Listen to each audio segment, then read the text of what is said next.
So you're tired, but not just physically, you're spiritually fatigued.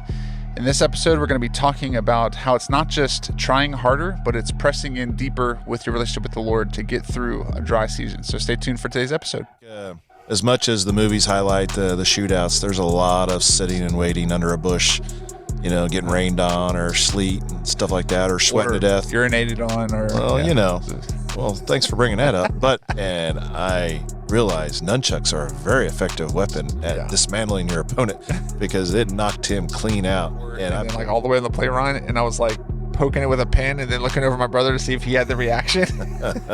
And no reaction. Apparently voodoo doesn't work, as I later learned. But the winds were so much and the snow was so bad that you had to tie yourself to your tent. So, yeah, I do think, it saddens me when someone's like, I couldn't spend 5 minutes reading the Bible or praying. I'm like, you're missing out. And so rest is not weakness. It's actually a war strategy to be equipped for the next battle. So Todd, we're talking about spiritual fatigue, staying strong when we are feeling weak. Now, in a lot of different missions and battles in your previous career as a Navy SEAL, do you remember working long hours in any particular mission? Oh yeah, like a lot of jobs, there were definitely some long days. Now, did you have any specific mission where you like work straight for where you had to stay awake for so many days, or is it like I'm sure that a lot of them were quick bursts, no pun intended, but actually, yeah, I think as much as the movies highlight the shootouts, there's a lot of sitting and waiting under a bush, getting rained on or sleet and stuff like that, or sweating to death. Urinated on, or Well, thanks for bringing that up. But yeah, there's definitely times where, for days, guys have to pay attention and stay locked in. Yeah. But it's not very glamorous. It make for a boring movie, to see a guy just laying there watching something for hours. But that was the job. Yeah. Now, how many hours are we talking? Like, what do you think is like one of the longest missions where you've had to stay alert and wake and ready? I don't know. I mean, I would say there are many days where not just myself, but many other SEALs and spec war type folks easily push through 72 hours. Wow. Easily. And then, sometimes, I think where you start, depending on the weather and the environment, that 96 hours, things start getting a little challenging, especially if it's way below freezing and, you're dealing with that and trying to stay warm. But if it's in a tactical situation, is it just the clothing that's keeping you warm? Are you able to boil water? Can you get water? I remember one op where the water was contaminated to such a point in the region where you couldn't filter it. And so we jumped in. I think I had 38 liters, but everybody had like 35 to 38 liters, and we used it all. And on extract, I was sharing my last liter of water. And so those things definitely make things complicated, not just the time, but also the weather. The elements, yeah. Wow. And I remember there was the time where I was working. So my dad, he had a party rental business, and we'd set up tents. And sometimes, for a festival or something like that, you'd have to set up at night, to have it ready for the next morning. And like, if we're down in Washington, D.C. or something, they'd have to close down the streets, and you could only set up between certain hours while they close the streets. And so I remember there was a couple of times where we had to work all night, and then it's like, get in the truck and go to the next job to start the next day of work. And so there was a couple of times where, the only time I got like a cat nap was just like on the ride to the next job. And so I can imagine like in that scenario, but then also being fearful of your life, like where it's like, there's also people that want to kill us right now. And so I think that's another level of, fatigue and just brutally physically demanding, I'm sure. Yeah. Yeah. But thankfully, Galatians 6:9 has something to say about it, doesn't it? Yeah. So you want to read that passage that we're focusing on today? Yeah. So Galatians 6:9 says, "And let us not grow weary of doing good, for in due season we will reap if we do not give up." We like that word "if," don't we? Yeah. Well, I mean, I'd like to be able to reap the harvest without having to stick through it, right? I mean, it's like, but it seems contingent, right? If we do not give up, and I think, oftentimes like, you see like those illustrations of people that are trying to dig through a tunnel, and literally they stop when it's like 2 feet away from the top, and they're like, this is too much work, and then they go back. It's like, just keep pushing through. It's like you could have gotten out. My favorite is a T-shirt exemplifies it. It's the stork trying to swallow the frog, and the frog has him by the throat. Like, stay in the fight, never give up. And I'm like, yep. It's good. Now we're talking specifically not about necessarily physical fatigue, but spiritual fatigue, and it's something that can come out in many different ways. So your soul, it's possible for your soul to get tired, right? And so your heart can feel numb. But God calls us to push through, not just with trying harder, not just more hustle, but with deeper hope. And so, has there been times in your life where your soul was tired? Oh yeah, yeah. I mean, there's too many to recount. One that we're just recently came out of is when our granddaughter had leukemia. Mm-hmm. I think just being the patriarch of the family and everybody leaning on me and doing my best to lead them well through that. And my son and daughter-in-law, they did a phenomenal job. But you just feel the weight of that, and I could feel their weariness in different seasons when the numbers weren't good and the outcome was questionable. And yeah, it makes your soul tired. Mm-hmm. And it really goes back to what even when you were sharing with the youth group recently in Habakkuk, right? It's just like, where are you, Lord? Yeah. And those are honest questions. I think maybe some of the listeners, that have been steeped in church, depending on what kind of church you go to, you're not encouraged to ask those hard questions. But I mean, it's all throughout Scripture. Mm-hmm. I take great comfort in seeing David and others saying, like, I'm frustrated. Where are you? Yeah. I'm in trouble. I need you. Yeah. And I think any of us at different seasons in our life are like that as well. Yeah. Well, I think of even just before I followed Christ, my older brother, who was integral actually later in leading me to the Lord, he was awful towards me. Like it wasn't just like sibling rivalry. Like he just picked on me all the time. And it was so much so that I was telling some stories to the students recently where, he had one of those like hunting slingshots, the ones that it has like the arm brace and everything. And he would shoot pennies at me. He would make me dance, and he's like, "Start dancing," and then he'd shoot a penny at me and stick in the door behind me or something. And then not one time, several times. I still have like an aversion to anyone getting near my ears because of this. But he'll give me wet willies, like just tons of saliva sticking in my ear, rubbing it, and it just drove me nuts. That's And awesome. and then one time we were traveling and we were in the airport and I just got like this big iced coffee from it was like Dunkin' Donuts or something while we were waiting for our flight, and he just comes over, just hits it, spills all over me, and then we had to travel the whole day, so I'm like covered in coffee, and luckily it was ice, not hot, but still it was just like I was soaking wet, the whole plane ride. And so we had a layover and I was in New Orleans, and I remember going to the gift shop. My mom was like, she felt so bad, she was like so mad at him, but she felt bad for me, so she's like, just go in the gift shop and you can pick out something like to as like a souvenir. So I went in and I bought this little like voodoo doll. and I Because was those thinking, are in all gift shops. yeah, I know. I was like, what a random thing to get. But at the time, I was just like, man, like if I can, and I named it Chris, my brother, Yeah. and literally it came with like little Shout out to pins. Chris if you're listening. Yeah, yeah, and I remember like sitting in the airport and then like all the way on the plane ride, and I was like poking it with a pen and then looking over my brother to see if he had the reaction, and no reaction. And apparently, voodoo doesn't work, as I later learned. But I remember crying out to the Lord. I mean, not like in a tangible way where I was like a believer back then, but I just remember like just agonizing. It's like, when will this stop? Like, when will this like injustice of sibling rivalry, and at the time, like I didn't understand why he was making my life so miserable. But what I later found is that the Lord was really preparing his heart, to be radically saved and to trust in Christ. And then me seeing the transformation of my brother because of how awful he was, and then who he became after Christ like that was such a foundational thing for me to learn to actually follow Christ myself. Because I was like, well, if he can change my brother, then I think this is real, And so I think with cool. that, even at the time, I did not understand why the Lord, or like why I was going through that, like what, Right. Well, Well, before you leave that, you just jogged a memory for me. So I was a believer and I led my stepbrother to the Lord. And then I got my first set of nunchucks. Nice. And I was pretty good. I was like, hey, why don't you come get some, And I was going to miss him on purpose. And I didn't.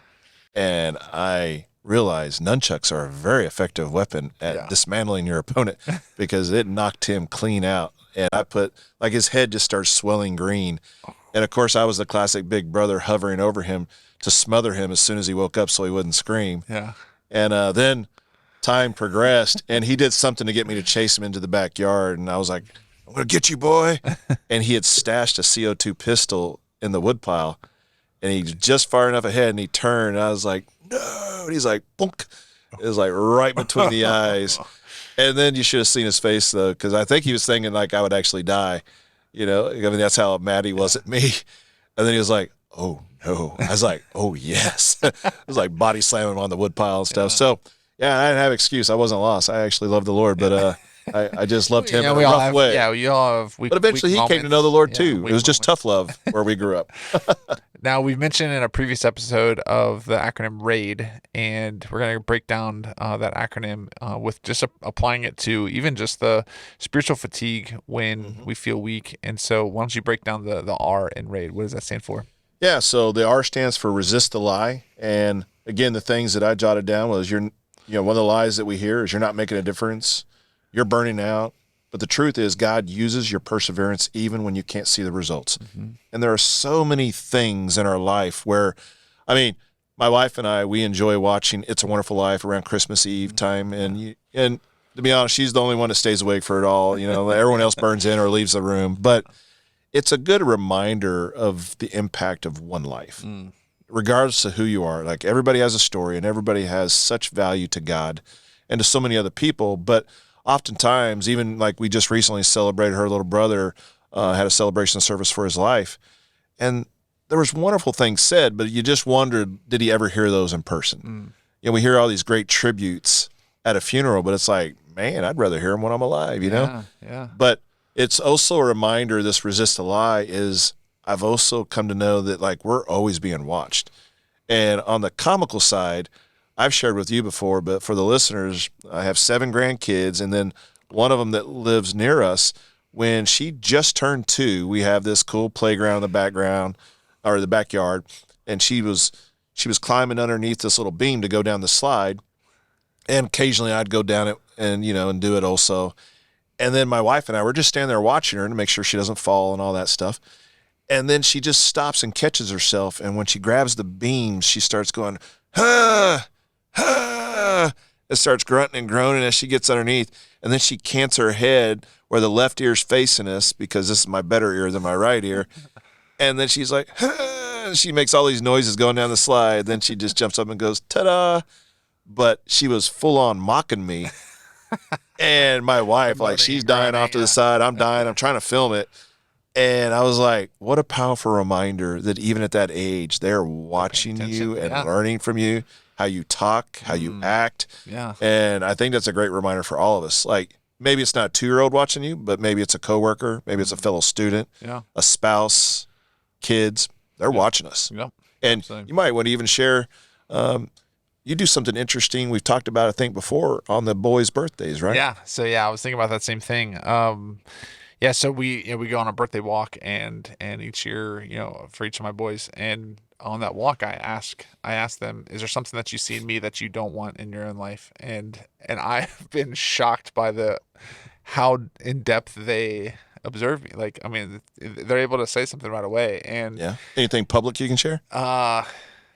No, I don't think I have the boldness to share. I mean, not that transparent. And I mean, but and it was all true. Like, it was really something that I was like, man, I really need to work on that. And I.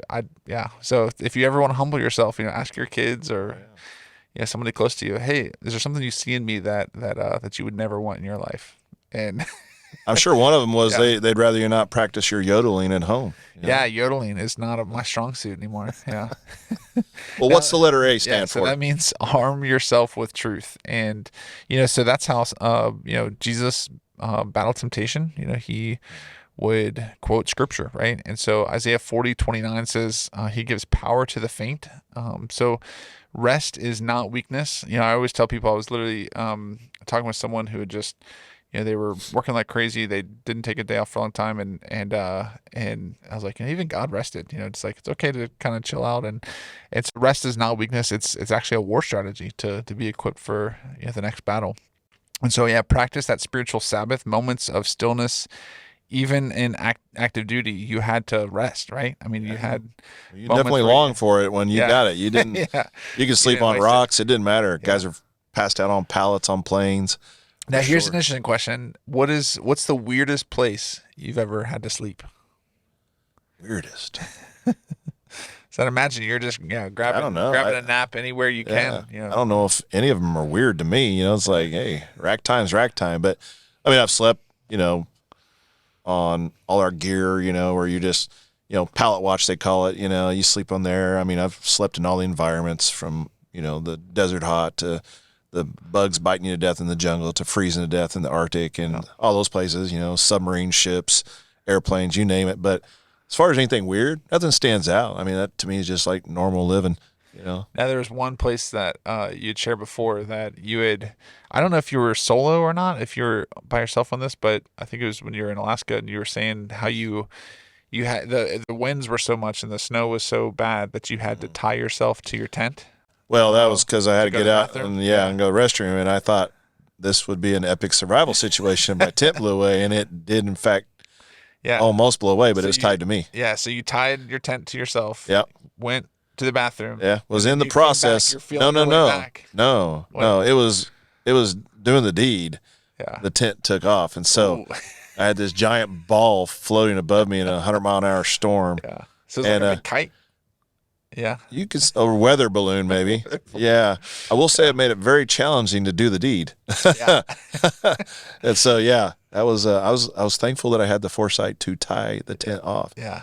Yeah, before we leave rest, though, when you were talking, it made me think of Kathy Truitt. I read a story about him, the founder of Chick-fil-A, Huh? and they were screening this guy to be a new VP. And so, even though Truitt at this point in his life is a billionaire and has all the things he needs and wants, probably, they're sharing a room. Like, here's this high-end business guy, and he's screening this other guy, and they're sharing a room. And he noticed that this young man didn't have a iron shirt for the next day. And at 3 a.m., he woke up and he saw Kathy Truitt iron his shirt. He's like, whoa. So anyway, they go about their little conferences and do all that stuff. And when they get back, he calls them in to meet with the family. I guess most of the board was family at the time. And he was all excited. He's like, all right. And he's like, yeah, you're not the guy we're looking for. And he was like, may I ask why? They're like, yeah, it's easy. You work too much. And you'll set a bad example for your employees. Like, you actually need to power down and know how to rest. You need to learn to delegate. And if you're going to be working 60 hours a week, then the people underneath you are going to do the same. So you need to figure that out before we move you up. And I was like, whoa, when do you hear that in business? Yeah. You work too much. Wow. Or in a church. Yeah. You work too much. Yeah. Right? Yeah. Now, what does the I in R.A.I.D stand for? So it stands for identify the weak point. And again, you addressed this earlier, but fatigue is way more than physical, right? It can be emotional, spiritual, it can be mental. I think we've all been there, but I think it's important to identify what's draining you, because if you don't know what's draining you, it's hard to address. Yeah. It's kind of like when, in medicine, I always encourage people, like, when's the last time you had like some blood labs done? Because if you don't know what those values are, how do you address a problem? You Baseline, you don't just like take your pulse and figure out what's going on with your hematocrit or any other blood value. And so I think you need to figure out what's draining you. And if you're married, sometimes I think a spouse can be helpful there, or a best friend. But then also, like, what are you pouring out without refueling? And so what I mean by that, and you and I know this as Bible teachers, we both know the story of the starving baker. And for those listening, if they're not familiar, like, there's this story of a phenomenal baker. And man, he's crushing it. He's making all these wonderful pastries and bread, but he's the skinniest guy in the world. And you're like, this guy never stopped to eat for himself. And in ministry and in life, a lot of times you got moms out there that are hustling and doing everything for their husband and their kids. And you got dads doing the same thing. Or in ministry, we're running around and we're putting lessons together. We're prepping this message here. We're going to meet this family here, but we're not taking time to care for ourselves. Yeah. And so that's the ideal of the starving baker. And if you don't address it, like, God will give you a nice time out by helping you reach that fatigue point where you can't go any further. Yep.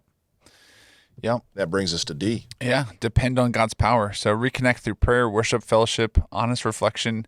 Ask others to lift your arms like Aaron and her did for Moses in Exodus 17. This article, there was an article from John Piper a long time ago that, it was how to avoid burnout. And I refer back to it here, quite frequently. But one of the things that he mentioned in there was linger with the Lord every day. And he said, find a time, place, stay with him, listen to him, be real with him, get to know him. There's not a performance. It's not in the service of other people or anything like that. But come out of this time with the aroma of Christ on you. Act out of the overflow of what Jesus is to you, and you're lingering with Him. So Wow. that was a great, Is it any, great well, reminder. yeah, is it any wonder he wrote, God is most glorified in us when we are most satisfied in him? Absolutely. John Piper, right? Yeah. So, yeah, I do think, it saddens me when someone's like, I couldn't spend 5 minutes reading the Bible or praying. I'm like, you're missing out. Mm-hmm. Like, what a delight. And again, like on a good day, and again, it's because I get up early. I'm like, oh my goodness, 3 hours. Like, where'd the time go?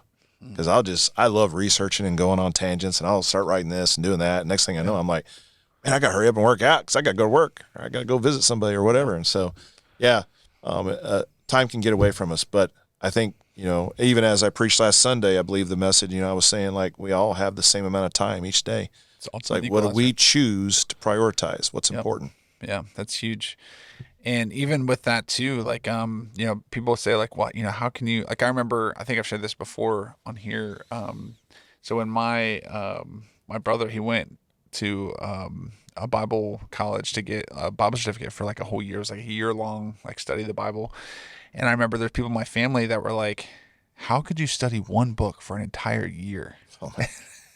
And like now, like Well, knowing that's like, lifetime. yeah, you can get a dissertation in one verse. It's like you can spend years, diving into just one book of the Bible alone. The whole. I had that one commentary set from the professor at DTS. It's 8,000 pages on the book of Acts. Took him 50 years. Yeah. I'm like, Well, I had a Romans professor that he'd been teaching Romans, for 40 years at the time, and he's like, I'm just shocked that I learned something new every day. I mean, like every time he looks in the book of Romans, he learned something new. Yeah. So anyways, all that to say, yeah, we can go into the depth. And I think oftentimes we don't go deeper because we don't peel back the layers. We don't have that time of distraction free lingering with the Lord, as John Piper puts it. yeah. And so, I yeah. was happy to provide those distractions. Yeah. When we've taught like how to study the Bible stuff, it's like you got to peel back the layers, and it's like, someone comes up to you and it's like, hey, have you ever, had an orange? Like, oh no, I hate oranges. It's like, what do you have against oranges? It's like, well, I tried one time. I just took it and bit into it. Like, did you peel it first? And they're like, what do you mean? And it's like, yeah, well, no, you have to peel the layers to really get into the, the fruit. And so it's the same thing with scripture. It's like peel back the layers, like ask questions, like write down observations. Why is there 17, people mentioned in this passage? Like, who are they? How do they have to do with the author? And so, yeah, just getting, peeling back those layers by meditating on it and really reading it. So, I mean, I think was it Spurgeon that said that, anytime that he would preach a passage, he wouldn't start to really dissect it until he read it at least 50 times. Yeah. And so, yeah, so it's like we read a whole chapter, It's like, no, like, go deeper. Like, how many times have you read that? Yeah, there's so much more if you're willing to go deeper. Well, and that's even, I'm excited this summer, if you're a local listener, and we're going to do a summer series in July called Unshakable Joy, and we're just going to do a survey of Philippians, just 4 weeks, 4 chapters, 104 verses, but you're going to walk away and understand, like, this book's about joy. Yeah. It's going to be awesome. And so that's just like an appetizer. Yeah. We're just going to get warmed up. It's good stuff. Now, you have a survival tip for us, a SEAL insight. Yeah, and this one again, you see a different theme. Instead of teaching about traps and how to skin a squirrel and all those other things that we did earlier on. Although in the we podcast. did talk about squirrels today. We did, yeah. You've eaten your fair share. I have. I love those squirrels and their bones. But yeah, I would say, especially today, maybe not when I was younger, but they really are getting smarter about prioritizing rest and recovery. They're understanding that prevents injury and it makes better operators. So they're making space for that. But I think what we forget in our own lives is making space for that rest spiritually. And also just, again, mental health, making space for that. I think now it's safer for people to say, like, yeah, I think I need to talk to a counselor. I mean, we're learning that, and even in the spec ops community where it's all alpha males, it's like, it's okay to get counseling if you need help. Like, it's a lot better than doing some of the other things that guys are doing, right? Yeah. Well, the phrase, I think, is, doing a permanent solution for a temporary problem. And so it's like, we don't quit on the hard days, reach out to a battle buddy and get help, right? And I think that's key for all of us. And then I would even say, like, there's so much great information out there. You can do the research, but my wife and I have tried to practice, like we cool the room down at night. and certainly keep it blacked out. No electronics in there. And we're doing everything we can to make that bedroom just a place where you can power down and get some good rest. Because if you don't, man, I don't know about anybody else, but it seems like the older we get, like it's harder. And then if you get woke up, like it's over. And so, and I'm still trying to figure that out. Like I haven't mastered it at all. And I have all the crazy techniques in the world. And I'm like, man, I want to sleep past 4 a.m. just once.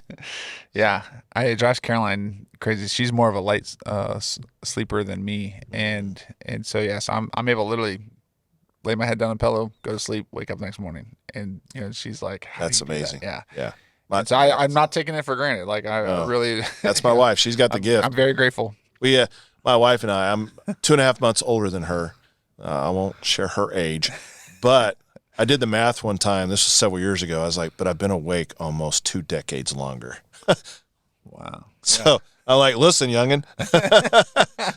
A little more experience being awake than you. Yeah. Oh man. She's like, you mean you read that in a book? I'm like, well, I've had 20 years to live while you're sleeping. So yeah. Wow. So Yeah. Well, we have some suggested questions, just reflection questions that you might want to ask yourself. I think we have 10 of them here that might just be a good litmus test to kind of figure out. They're over the past 3 episodes that we've done too. Yeah. So number one, which lie do you most often battle? And we've talked about fear and lust and weariness, in the past few episodes. So which lie do you most often? So sometimes even identifying that lie is helpful to combating it with the truth. Which brings us to the next question: what armor or truth, scripture, routine helps you fight best? Number 3, where is your armor thinnest right now? So where are those weak spots that you want to look out for? Number 4, when has God shown up in your wilderness? So have you been in a wilderness? Like when has God shown up? Who's He put in your path? What does that look like for you? And that's, I think, one more plug for journaling, like where you can actually go back and revisit some of those moments. Yep. You'll forget. Yeah. Number 5, how do you distinguish between needing rest and avoiding responsibility? Ooh, that's an interesting balance. So some people just like to, just to avoid stuff and go to sleep instead of actually, it's like, no, I need to rest for the sake of even being better the next day. And so what's your plan when temptation hits? So you mean you need a plan? You need a plan. Yeah. Sometimes it's better to avoid than to resist. And so, so even just avoiding the situation. And we talked about that before, about the halt, hungry, angry, lonely, tired. Yeah. And so those are when you're most likely susceptible to temptation. I remember when, in youth ministry, even in the 80s before I jumped in the military, I was like, parking with your girl, that's not the time to address purity. Yeah. Like, you probably don't want to go park in the middle of nowhere, because you're going down the slippery slope, and good luck. Yeah. Because chemistry's real. Yeah, I think so. For the modern day, maybe millennial or Gen Z person, that's they don't know what parking is. Is that right? Yeah. So I think it would be like the equivalent of like watching Netflix late at night with your significant other, or, with your girlfriend or boyfriend. Yeah. Reminds me when I made a mistake when I was sharing about my grandfather. When I would upset him, I had to go outside and get a switch. Yeah. And then afterwards, I had a dad come up, and he was like, you might want to retool that, because today a Switch is a game system. Yeah, it's actually a reward if you get a Switch. Good point. Yeah. Didn't know that. I got a Switch for Christmas. That's a great thing. Yeah. And so the next question is, who do you trust to watch your 6 spiritually? Now, for people that might not know what that means, what does watching your 6 mean? Yeah, it's a military term. Could be a law enforcement term, but basically someone watching your back while you're engaged, looking ahead. Sweeping for threats. It's nice to have somebody covering your backside. Yep. So if you laid a clock, an analog clock, not a digital one, but an analog clock on its side, so you have with numbers, with numbers all the way around, 6s behind you, And then the next one: what role does silence or solitude play in your spiritual recovery? Man, margin is that's something I need right now. Actually, we should probably stop filming, and I just need to go sit in silence for a while.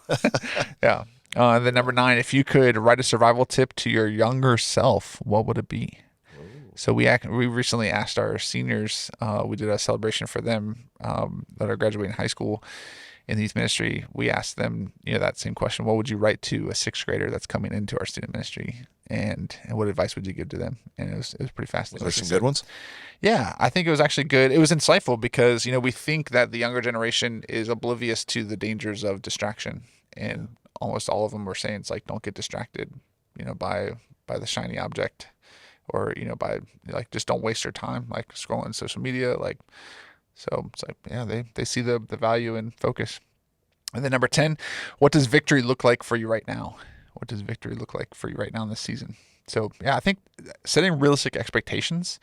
I remember like when we were at camp, even when we talked about purity, one of the episodes recently, we had guys that would come out of camp and they're like, I'm never gonna look lustfully at a woman again, like ever. And I was like, okay, well, like that's a great goal, but like let's be realistic. Like there's gonna be temptation, like there's gonna be, and so yeah, just even just like it's like I'm never gonna sin again. It's like okay, like we got to be realistic in the expectation. We obviously have the power to avoid it. Like we have the resources at hand, but at the same time, like we want to be realistic in our plan, to avoid sin and to have victory. So those are the 10 questions that you can evaluate yourself on based on the past few episodes. Go back and listen to the previous two that we've had in this series. But that concludes another episode of the Warriors Walk. And if you're watching this on YouTube, we'd love for you to subscribe, share it with other people, like, comment. It always helps with the algorithm to blast it out to other people the more you interact with our content. So if you see it valuable, let us know, and we'd love to get that in front of other people. So thank you so much for tuning in. We'll see you on the next episode.